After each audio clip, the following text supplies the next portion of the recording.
नमस्कार साथियों, आपका स्वागत है। एक बात सदा याद रखना दोस्त, सुख में सब मिलते हैं लेकिन दुख में सिर्फ भगवान मिलते हैं। नायाब हीरा बनाया है ईश्वर ने हर किसी को, पर चमकता वही है जो तराशने की हद से गुजरता है।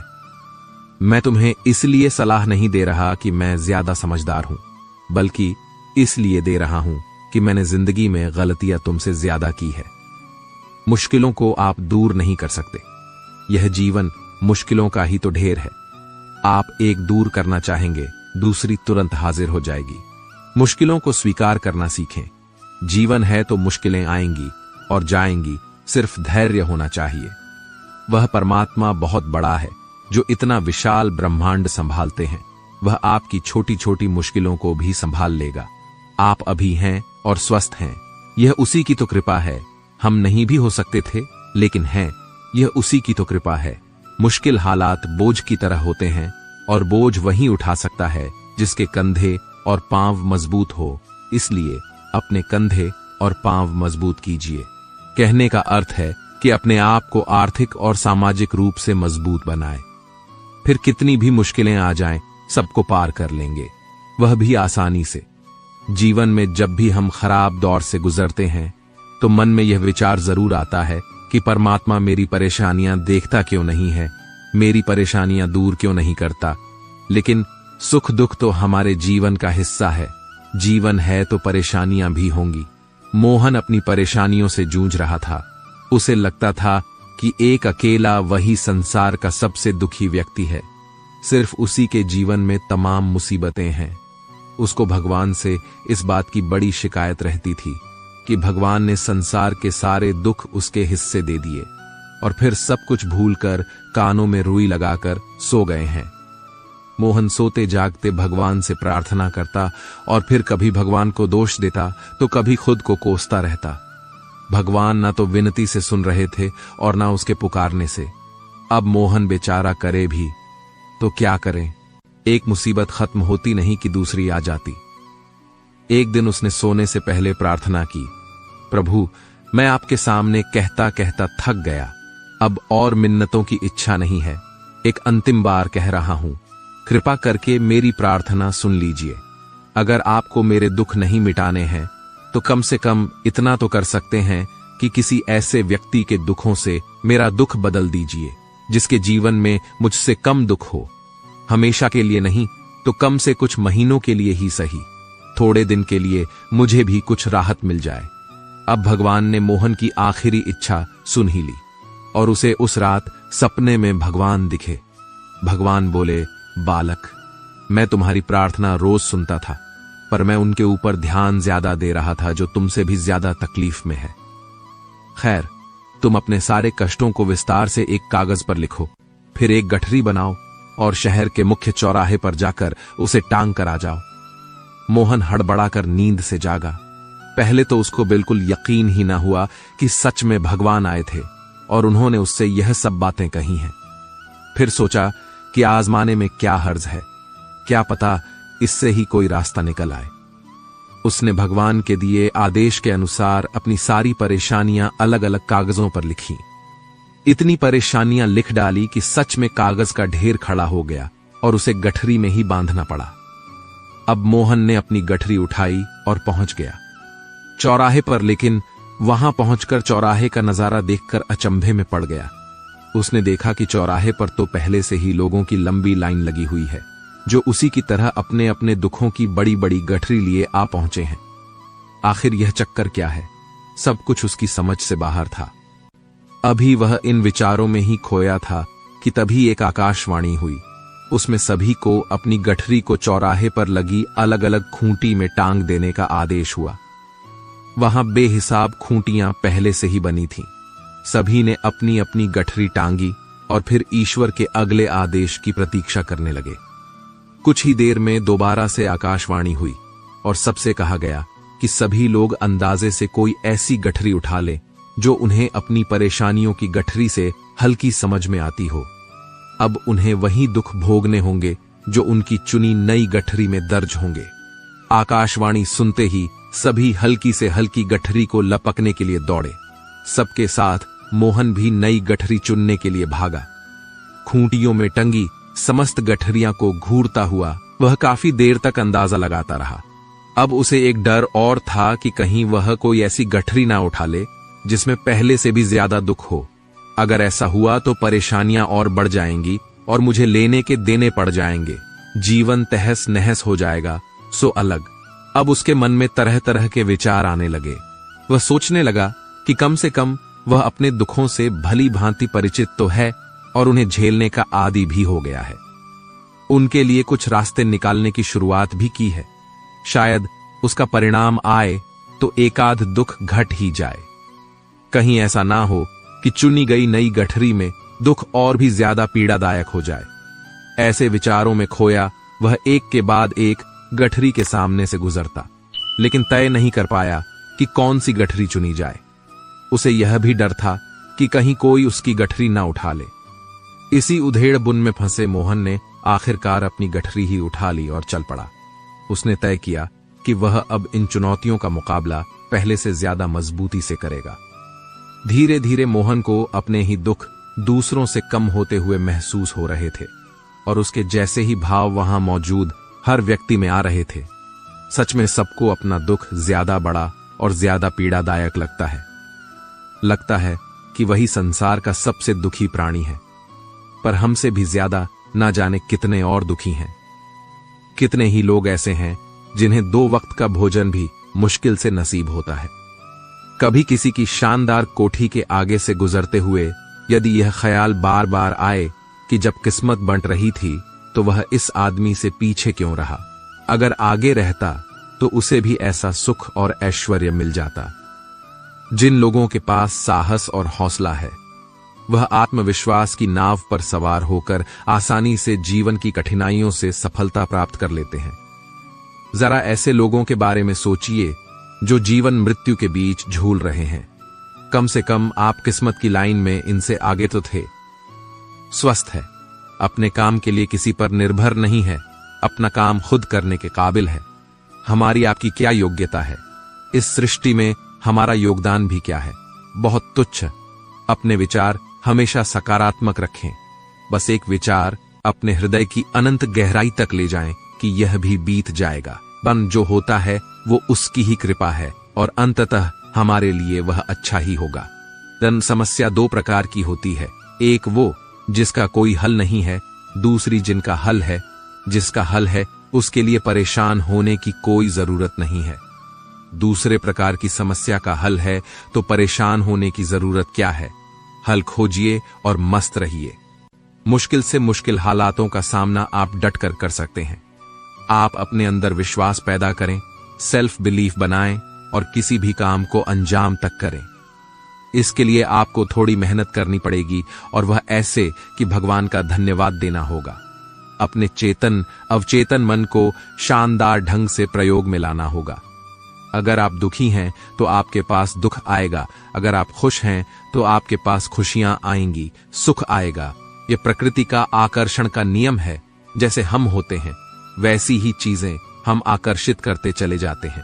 उसके बाद आप भगवान की पूजा अर्चना अच्छी तरह से करें और आप देखेंगे कि आप दिन दुगनी रात चौगुनी उन्नति कर रहे हैं। हर रात के बाद सवेरा होता है, तो लोग क्यों नहीं मानते कि अंधेरे के बाद उजाला भी होता है? यानी कि एक बुरे दिन के बाद एक अच्छा समय भी आपके इंतजार में बैठा ही होगा।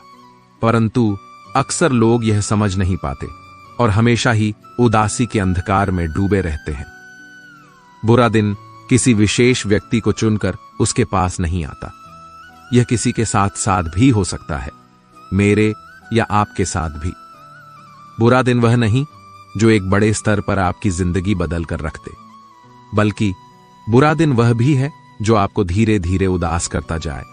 यदि किसी दिन आपको बार बार लगे कि कुछ गलत हो रहा है, सब कुछ आपके विरुद्ध चल रहा है और साथ ही आपको अपनी बुरी किस्मत का आभास हो रहा है, तो सबसे पहले तो ऐसा सोचना बंद कर दें। बुरा समय किसी का भी आ सकता है, इसमें कोई नई बात नहीं है। ऐसे में आप यह सोचकर संतुष्ट हो जाएं कि अकेले आप नहीं हैं जिसके साथ ऐसा हुआ, और अपने दिल को तसल्ली देते हुए आगे बढ़ जाएं और कहे, आज का दिन बुरा था तो क्या हुआ, कल फिर अच्छा होगा। जब आपके जीवन में दुख आता है तो आप उस दुख से बचने के लिए कड़ी मेहनत करते हैं, उस दुख से बचने के लिए संघर्ष करते हैं ताकि आप उस दुख से बाहर निकल सके। दुख से बाहर निकलने की छटपटाहट में आपके अंदर जोश और जुनून पैदा होता है, और जुनून आपको लगातार मेहनत करने की ताकत देता है। लगातार मेहनत करने से आपके अंदर आत्मविश्वास पैदा होता है, और आत्मविश्वास आपको सफलता के शिखर पर लेकर जाता है। आप इतिहास के पन्नों को खोलकर देख लीजिए, जिसने अपने जीवन में जितना ज्यादा दुख सहा है वह उतना ही ज्यादा सफल हुआ है, यानी जितना बड़ा दुख उतनी बड़ी सफलता। इस तरह दुख से आपको जीवन में आगे बढ़ने के लिए प्रेरणा मिलती है। अतः आप दुख में घबराने के बजाय दुख का मुस्कुराकर स्वागत करें, क्योंकि आपके जीवन में दुख का होना जरूरी है। तूफान को जीतने वाले बारिश से नहीं डरा करते हैं, और जिन्हें बारिश से डर लगता है वह तूफान का आनंद ही नहीं ले सकते हैं। इसलिए आत्मा का पहला गुण निर्भय है, जिसमें निर्भयता ही नहीं वह मरी हुई आत्मा है।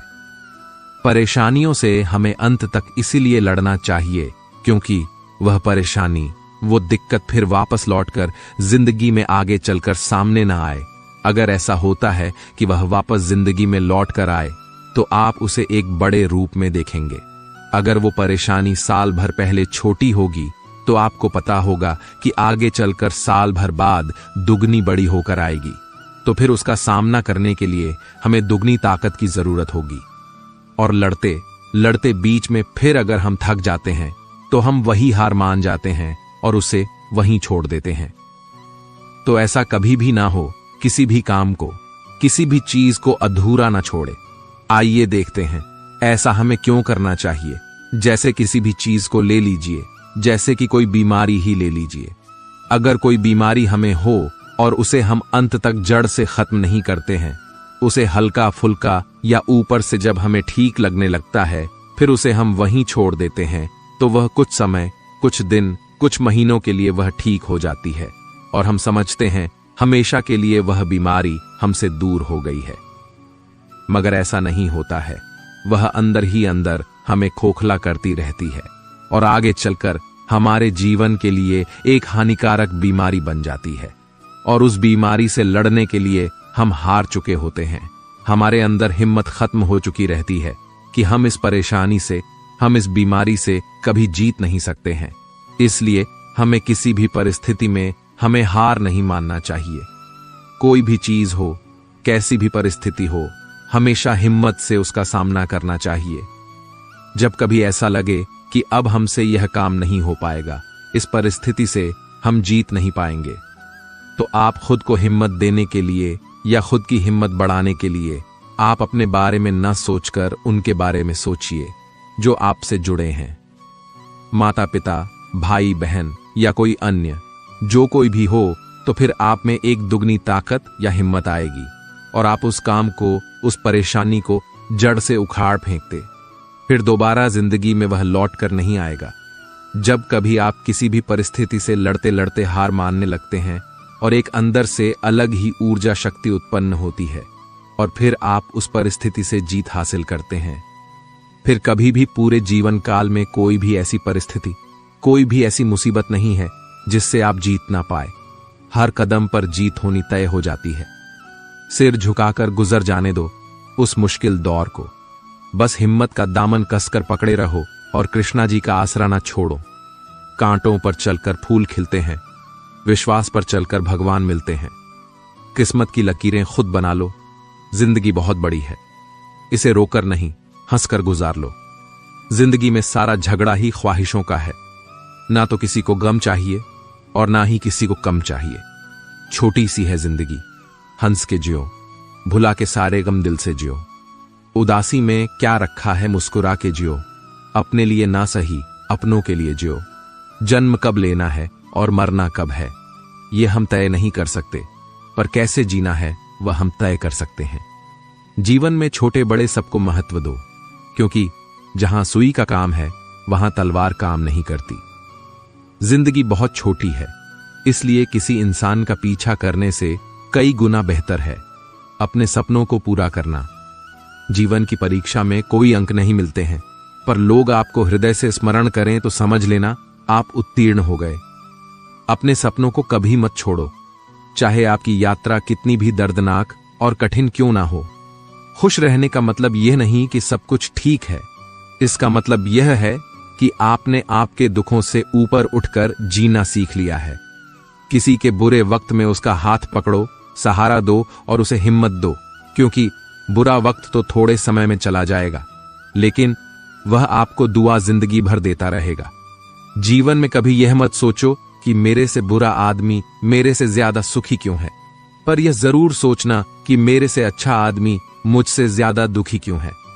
सांप घर पर दिखाई दे तो लोग डंडों से मारते हैं, और यदि सांप शिवलिंग पर दिखाई दे तो दूध पिलाते हैं। लोग सम्मान आपका नहीं, आपके स्थान और स्थिति का करते हैं। अभिमान की ताकत फरिश्तों को भी शैतान बना देती है, लेकिन नम्रता भी कम शक्तिशाली नहीं है, वह साधारण इंसान को फरिश्ता बना देती है। प्रभु सुख देना तो बस इतना देना कि जिससे अहंकार ना आए, और दुख देना तो बस इतना कि जिससे आस्था ना खो जाए। सच बोलने से हमेशा दिल साफ रहता है, अच्छाई करने से हमेशा मन साफ रहता है, मेहनत करने से हमेशा दिमाग साफ रहता है। जब रिश्ता नया होता है तो लोग बात करने का बहाना ढूंढते हैं, और जब वही रिश्ता पुराना हो जाता है तो लोग दूर होने का बहाना ढूंढते हैं। अगर किसी परिस्थिति के लिए आपके पास सही शब्द नहीं है तो सिर्फ मुस्कुरा दीजिए। शब्द उलझा सकते हैं, पर मुस्कुराहट हमेशा काम कर जाती है। जब आप गिरते हैं तो सब आपके ऊपर हंसते हैं, लेकिन जब आप उठते हैं तो सब आपके साथ नहीं उठ पाते। जीवन का सच न तो सुनाया जा सकता है और ना ही पढ़ा जा सकता है, उसे समझना होगा। इंसान को बोलना सीखने में 2 साल लग जाते हैं, लेकिन क्या बोलना है यह सीखने में पूरी जिंदगी निकल जाती है। जिंदगी और समय संसार के सबसे श्रेष्ठ अध्यापक हैं। जिंदगी समय का सही इस्तेमाल बता देती है, वही समय जिंदगी का मूल। तुम लगातार उसी को देखते जाते हो जो नहीं मिला है, उसको नहीं देखते जो मिला है। जो मिला है उसको कभी धन्यवाद नहीं देते, सदा शिकायत से भरे रहते हो और दुखी रहते हो। किसी की मजबूरियों पर मत हंसिए, कोई मजबूरियां खरीद कर नहीं लाता। डरिए वक्त की मार से, क्योंकि बुरा वक्त किसी को बताकर नहीं आता। गुरूर में इंसान को इंसान नहीं दिखता, जैसे छत पर चढ़ जाओ तो अपना ही मकान नहीं दिखता। दुनिया को झूठे लोग ही पसंद आते हैं। थोड़ी सी सच्चाई कह देने से आजकल अपने ही रूठ जाते हैं। दौलत तो विरासत में मिल सकती है, लेकिन पहचान खुद बनानी पड़ती है। जिसकी उम्मीद सिर्फ ऊपर वाला हो, वह कभी ना उम्मीद नहीं होते। लंबा धागा और लंबी जुबान हमेशा उलझ जाती है, इसलिए धागा लपेटकर और जुबान समेट कर रखें। आशा और विश्वास कभी गलत नहीं होते, बस यह हम पर निर्भर करता है कि हमने आशा किससे की और विश्वास किस पर किया। तुम नीचे गिरोगे, तुम्हें कोई उठाने नहीं आएगा, और तुम जरा सा भी उड़ोगे, तुम्हें गिराने की कोशिश 1000 करेंगे।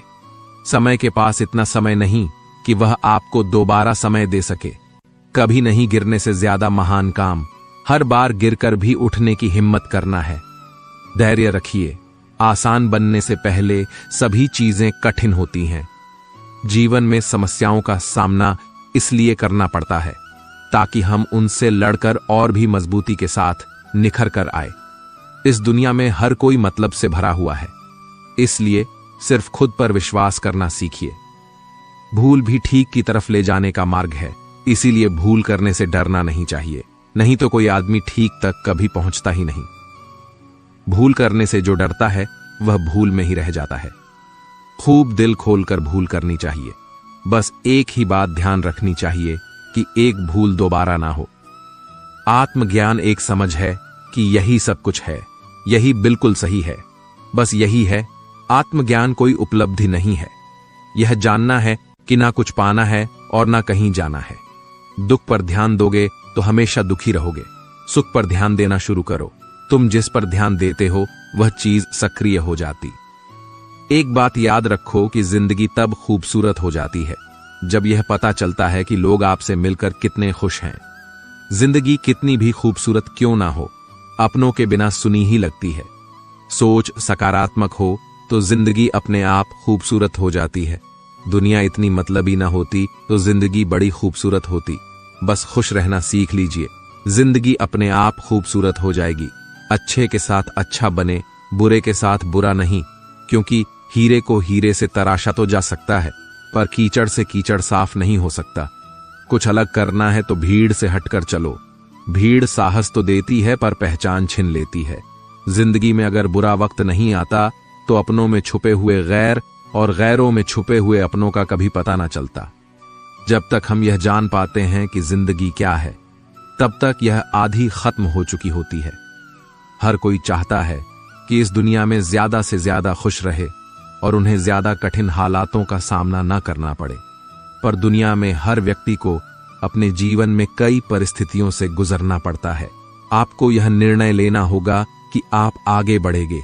यह अपने आप नहीं होगा। आपको उठना होगा और कहना होगा, मुझे परवाह नहीं है कि यह कितना कठिन है, मुझे परवाह नहीं है कि मैं कितना निराश हूं, मैं इसे खुद पर हावी नहीं होने दूंगा। मैं अपने जीवन के साथ आगे बढ़ रहा हूं। टूटे हुए परिवार जैसी कोई चीज नहीं होती। परिवार परिवार है और यह विवाह प्रमाण पत्र, तलाक के कागजात और गोद लेने के दस्तावेजों से निर्धारित नहीं होता है। परिवार दिल में बनते हैं। परिवार तभी शून्य होता है जब हृदय के बंधन टूट जाते हैं। यदि आप उन संबंधों को तोड़ देते हैं तो वे लोग आपका परिवार नहीं है। यदि आप वे संबंध बनाते हैं तो वे लोग आपका परिवार है। और यदि आप उन संबंधों से नफरत करते हैं तो वे लोग अभी भी आपका परिवार रहेंगे, क्योंकि आप जिससे भी नफरत करते हैं वह हमेशा आपके साथ रहेगा। जब तक जीना तब तक सीखना। अनुभव ही जगत में सर्वश्रेष्ठ शिक्षक है। जब तक आप खुद पर विश्वास नहीं करते तब तक आप भगवान पर विश्वास नहीं कर सकते। जो अग्नि हमें गर्मी देती है, हमें नष्ट भी कर सकती है। यह अग्नि का दोष नहीं है। चिंतन करो, चिंता नहीं। नए विचारों को जन्म दो। ब्रह्मांड की सारी शक्तियां पहले से हमारी हैं।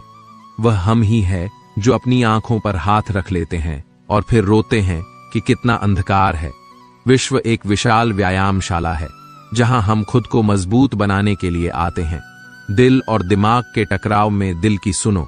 शक्ति जीवन है, निर्बलता मृत्यु है, विस्तार जीवन है, संकुचन मृत्यु है, प्रेम जीवन है, द्वेष मृत्यु है। किसी दिन जब आपके सामने कोई समस्या न आए, आप सुनिश्चित हो सकते हैं कि आप गलत मार्ग पर चल रहे हैं। भाग्य उनका साथ देता है जो कठिन परिस्थितियों का सामना करके भी अपने लक्ष्य के प्रति दृढ़ रहते हैं। दूर रहकर भी अपनों की नजदीकियों का एहसास कराती है, वरना दूरी तो दोनों आंखों के बीच भी है। जिंदगी में सबसे बड़ा धनवान वह इंसान होता है जो दूसरों को अपनी मुस्कुराहट देकर उनका दिल जीत लेता है। इंसान की वाणी एक कीमती आभूषण है। इसके गलत इस्तेमाल से इंसान की चमक फीकी पड़ जाती है। इंसान के जीवन में दो तरह के दुख होते हैं। पहला वह जिसकी अभिलाषा पूरी नहीं हुई, और दूसरा यह कि उसके जीवन की अभिलाषा पूरी हो गई।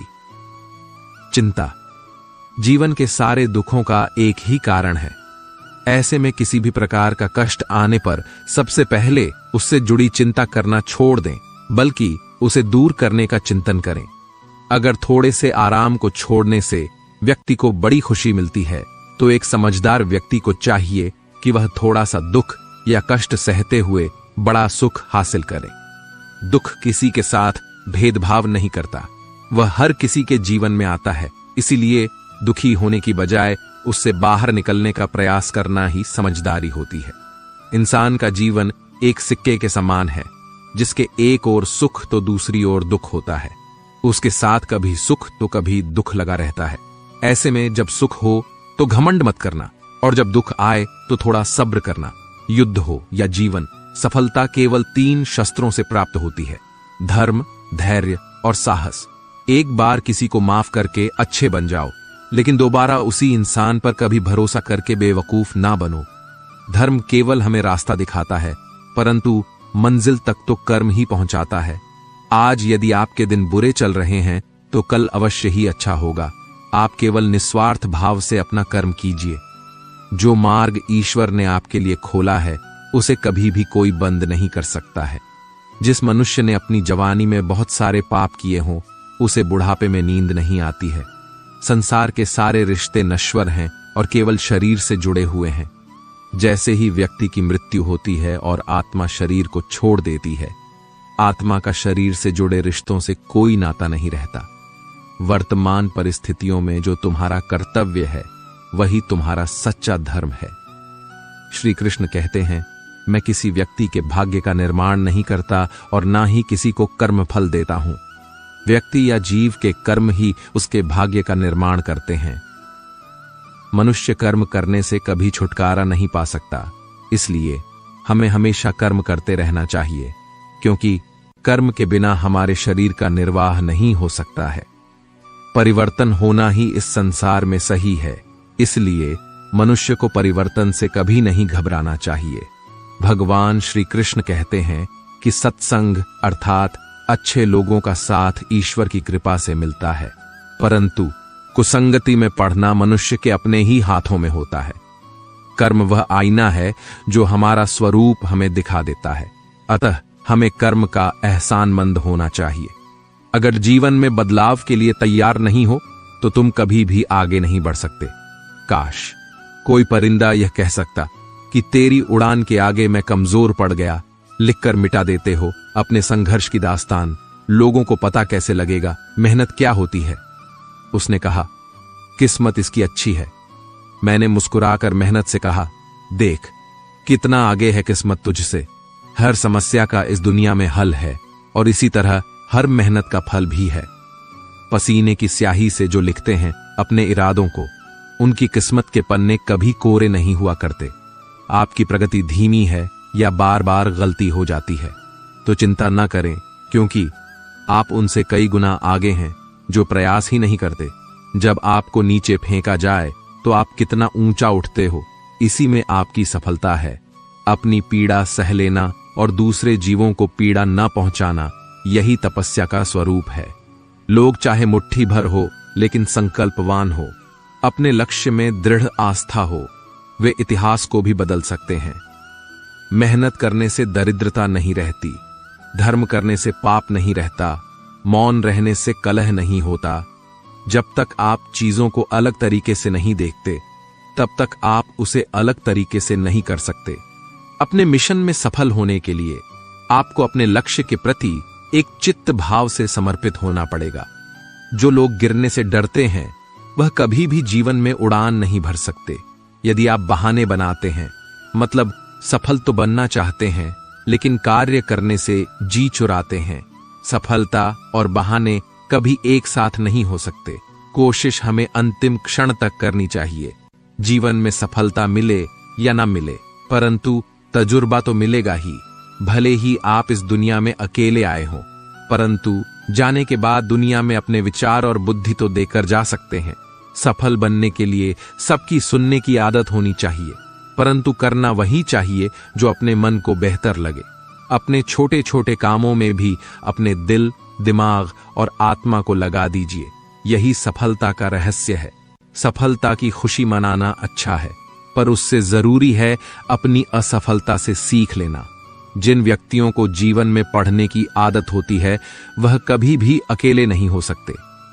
100 बार असफलता प्राप्त करने के बाद भी जो इंसान प्रयास करता रहता है उसे सफलता अवश्य मिलती है। यदि मुझे एक पेड़ को काटने के लिए 8 घंटे दिए जाए तो मैं 6 घंटे कुल्हाड़ी की धार तेज करने में बिताऊं। साहस का अर्थ यह नहीं होता कि आप डरते नहीं हैं। साहस का अर्थ यह होता है कि आप डर की वजह से रुकते नहीं हैं।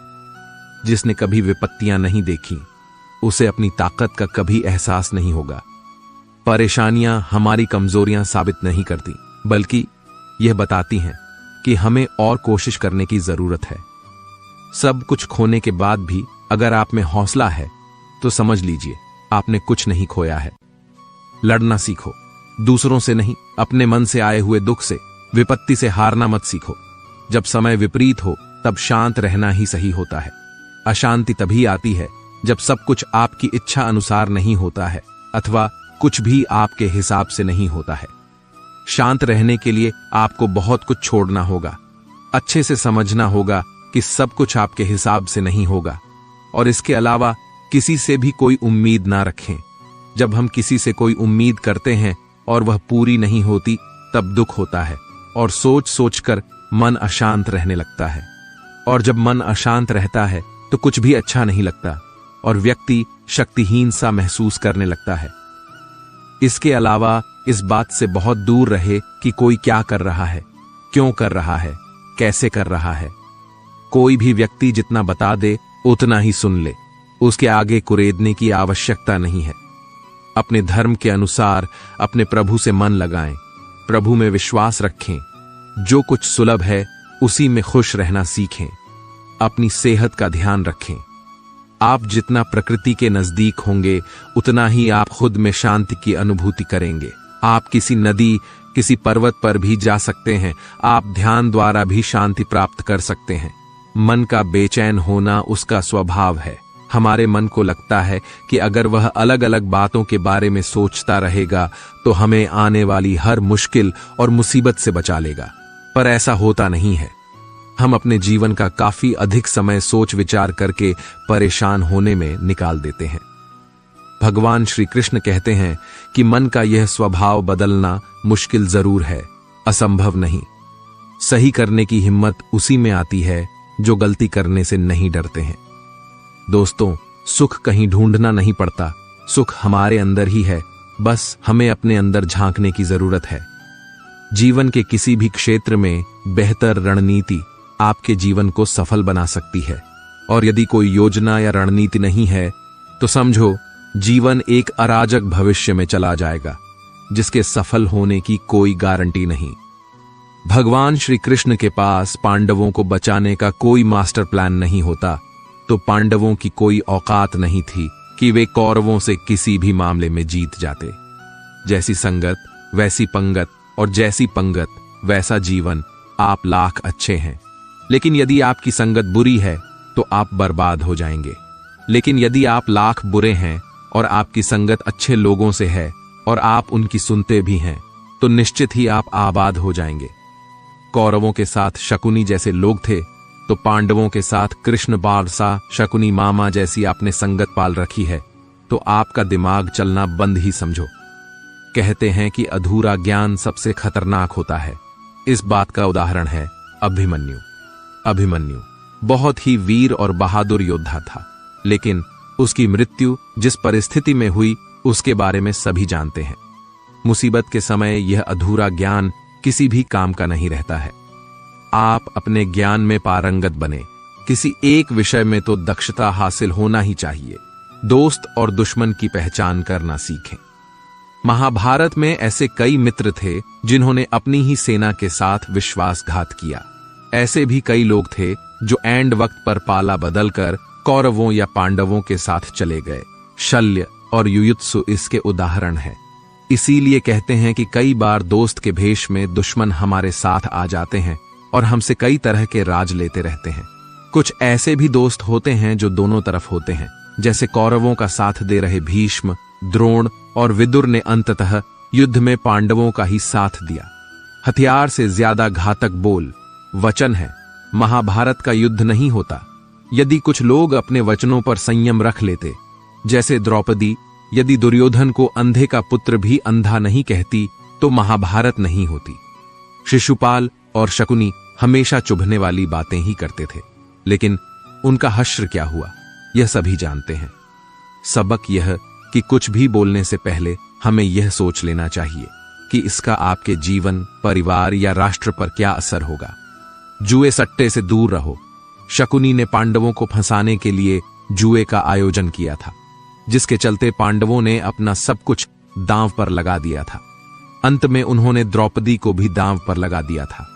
यह बात सभी जानते हैं कि फिर क्या हुआ।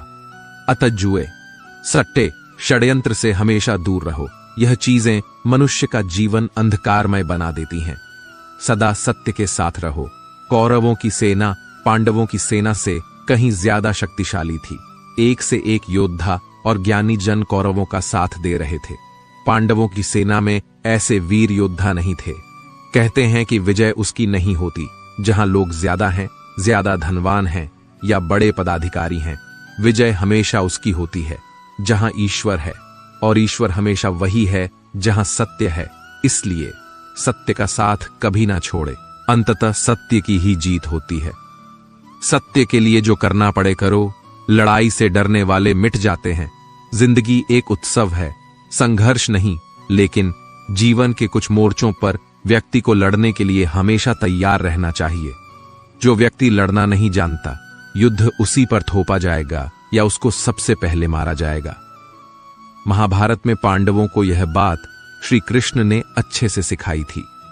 पांडव अपने बंधु बांधव से लड़ना नहीं चाहते थे, लेकिन श्री कृष्ण ने समझाया कि जब किसी मसले का हल शांतिपूर्ण तरीके से नहीं होता, तो फिर युद्ध ही एकमात्र विकल्प बच जाता है। कायर लोग युद्ध से पीछे हटते हैं। युद्ध भूमि पर पहुंचने के बाद भी अर्जुन युद्ध नहीं करना चाहता था। तब भगवान श्री कृष्ण ने उससे कहा कि ना कोई मरता है और ना कोई मारता है, सभी निमित्त मात्र है। आत्मा अजर और अमर है, इसलिए मरने या मारने से क्या डरना। खुद नहीं बदलोगे तो समाज तुम्हें बदल देगा। जीवन में हमेशा दानी, उदार और दयालु होने से काम नहीं चलता। महाभारत में जिस तरह से कर्ण की जिंदगी में उतार चढ़ाव आए, उससे यही सीख मिलती है कि इस क्रूर दुनिया में अपना अस्तित्व बनाए रखना कितना मुश्किल होता है। इसलिए समय के हिसाब से बदलना जरूरी होता है, लेकिन वह बदलाव ही उचित है जिसमें सभी का हित हो।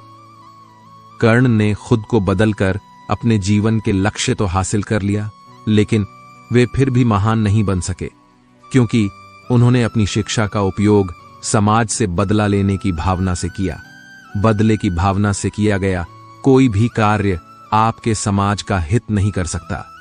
शिक्षा का सदुपयोग जरूरी है। समाज ने एक महान योद्धा कर्ण को तिरस्कृत किया था, जो समाज को बहुत कुछ दे सकता था, लेकिन समाज ने उसकी कद्र नहीं की, क्योंकि उसमें समाज को मिटाने की भावना थी। कर्ण के लिए शिक्षा का उद्देश्य समाज की सेवा करना नहीं था, अपितु वह अपने सामर्थ्य को आधार बनाकर समाज से अपने अपमान का बदला लेना चाहता था।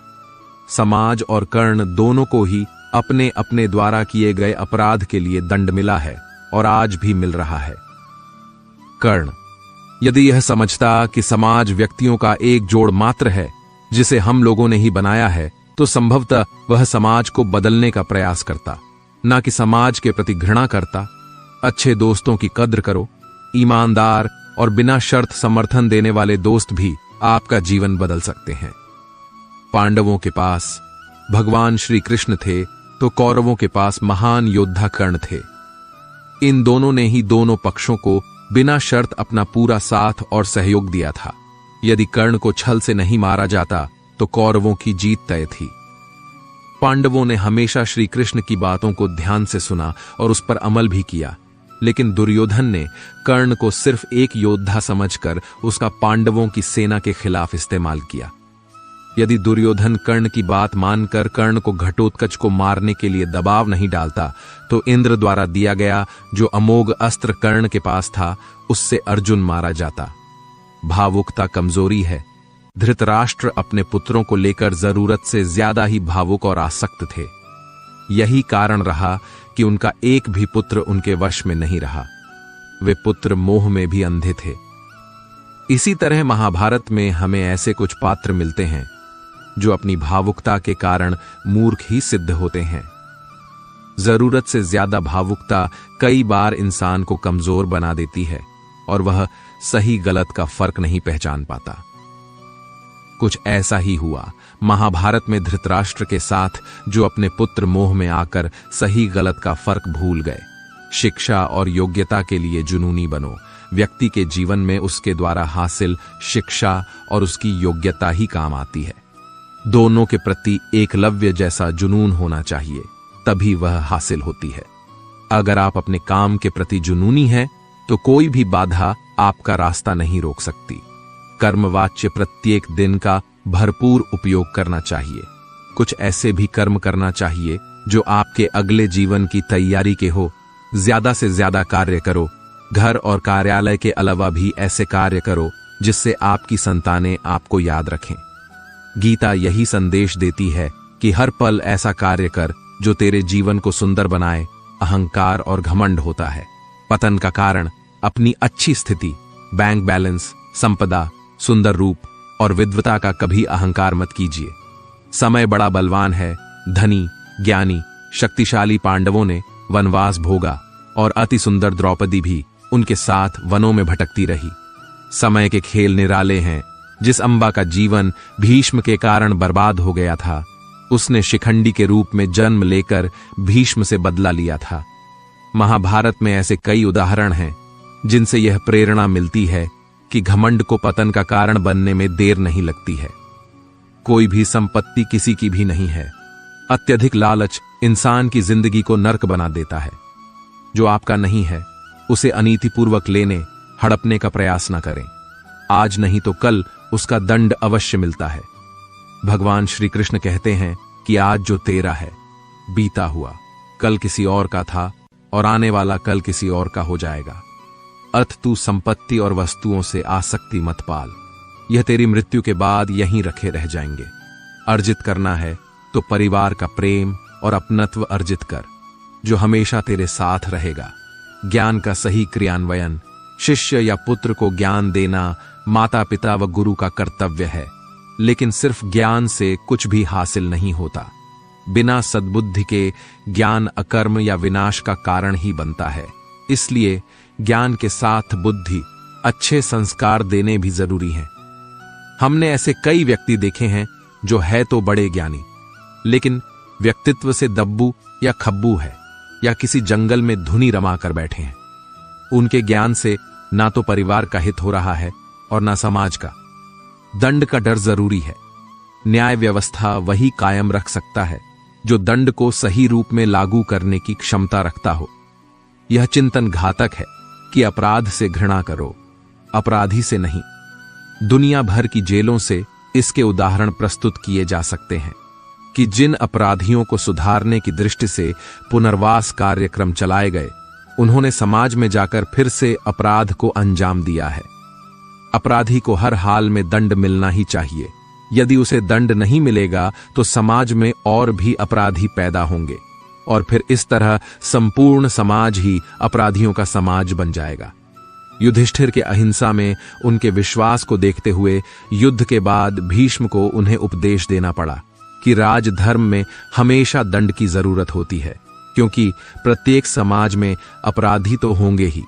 दंड ना देना सबसे बड़ा अपराध होता है। न्याय की रक्षा जरूरी है। न्याय हमेशा उन लोगों के साथ होता है जो शक्तिशाली हैं या जो न्याय पाने के लिए प्राण से उत्सुक हैं। जिन्होंने अपने लिए न्याय मांगा है, उनके साथ ईश्वर ने न्याय किया भी है। मांगोगे नहीं तो मिलेगा भी नहीं, यह प्रकृति का नियम है। गुरु द्रोणाचार्य ने कर्ण और एकलव्य के साथ जरूर अन्याय किया था, लेकिन आज दुनिया अर्जुन को सर्वश्रेष्ठ धनुर्धर नहीं मानती, क्योंकि कर्ण और एकलव्य ने हमेशा न्याय की मांग की और अंत में आज दुनिया उन्हें श्रेष्ठ धनुर्धर मानती है। महाभारत हमें सिखाती है कि न्याय की रक्षा करना कितना जरूरी है, लेकिन यह भी एक कटु सत्य है कि न्याय सिर्फ शक्तिशाली लोगों के साथ ही है। छिपे हुए को जानने का ज्ञान जरूरी है। यह जगत या व्यक्ति जैसा है वैसा कभी दिखाई नहीं देता, अर्थात लोग जैसे दिखते हैं वैसे होते नहीं, चाहे वह कोई भी हो। महाभारत का हर पात्र ऐसा ही है, रहस्यमय। छिपे हुए को जानना ही व्यक्ति का लक्ष्य होना चाहिए, क्योंकि ज्ञान ही व्यक्ति को बचाता है। भगवान श्री कृष्ण के ऐसे कई योद्धा थे जो छिपे हुए सत्य को जानते थे। एक स्थान से दूसरे स्थान पर जाना या एक स्थान को छोड़कर दूसरे स्थान पर रहने से लाभ ही मिलता है। पांडवों को हस्तिनापुर छोड़कर 2 बार जंगल में रहना पड़ा और अंत में उनको जब खांडव प्रस्थ मिला तो वे वहां चले गए। इसी तरह भगवान श्री कृष्ण को भी कई बार मथुरा को छोड़कर जाना पड़ा और अंत में वे द्वारिका में बस गए थे। कई बार लोगों को व्यापार या नौकरी के लिए दूसरे शहर या देश में जाना होता है। गोपनीयता और संयम जरूरी है, जीवन हो या युद्ध। सभी जगह गोपनीयता का महत्व है। यदि आप भावना में बहकर किसी को अपने जीवन के राज बताते हैं या किसी व्यक्ति या समाज विशेष पर क्रोध या घृणा करते हैं तो आप कमजोर माने जाएंगे। महाभारत में ऐसे कई मौके आए जब नायकों ने अपने राज्य ऐसे व्यक्ति के समक्ष खोल दिए जो राज्य जानने ही आया था, जिसके चलते ऐसे लोगों को मुंह की खानी पड़ी। दुर्योधन, भीष्म, बर्बरिक ऐसे उदाहरण है जिन्होंने अपनी कमजोरी और शक्ति का राज खोल दिया था। चिंता, भय और अशांति है मृत्यु का द्वार। किसी भी प्रकार की चिंता करना, मन को अशांत रखना और व्यर्थ के भय को पालते रहने से मृत्यु आसपास ही मंडराने लगती है। मौत तो सभी को आनी है, फिर चिंता किस बात की? कोई पहले मरेगा और कोई बाद में। चिंता का मुख्य कारण मोह है। जेल खाना, दावा खाना या पागल खाना। वह व्यक्ति जाता है जिसने धर्म सम्मत या संयमित जीवन नहीं जिया, बहुत महत्वाकांक्षी है, या जिसने धन और शक्ति के आधार पर रिश्ते बना रखे हैं, या जिसे अपनी संपत्ति की सुरक्षा की चिंता है। महाभारत को पढ़ने से हमें यही शिक्षा मिलती है कि चिंता मुक्त जीवन सबसे बड़ी दौलत है। इंद्रियों पर संयम जरूरी है। इंद्रियां कभी तृप्त नहीं होती। जो इंद्रियों के वश में है उसका पतन निश्चित है। बहुत से लोग आजकल किसी न किसी प्रकार की आदत या नशे के गुलाम हैं। ऐसे लोगों का धीरे धीरे क्षरण होता जाता है। इंद्रिय संयम आता है संकल्प से। महाभारत का हर पात्र संकल्प से बंधा हुआ है। शक्ति का संचय इंद्रियों को वश में करने से ही संभव हो पाता है। राजा या योद्धा को नहीं करनी चाहिए परिणाम की चिंता। कहते हैं कि जो योद्धा या राज्य युद्ध के परिणाम की चिंता करता है वह अपने जीवन और राज्य को खतरे में डाल देता है। परिणाम की चिंता करने वाला कभी भी साहसपूर्वक न तो निर्णय ले पाता है और ना ही युद्ध कर पाता है। जीवन के किसी भी मोड़ पर हमारे निर्णय ही हमारा भविष्य तय करते हैं। एक बार निर्णय ले लेने के बाद फिर बदलने का अर्थ यह है कि आपने अच्छे से सोचकर निर्णय नहीं लिया या आप में निर्णय लेने की क्षमता नहीं है।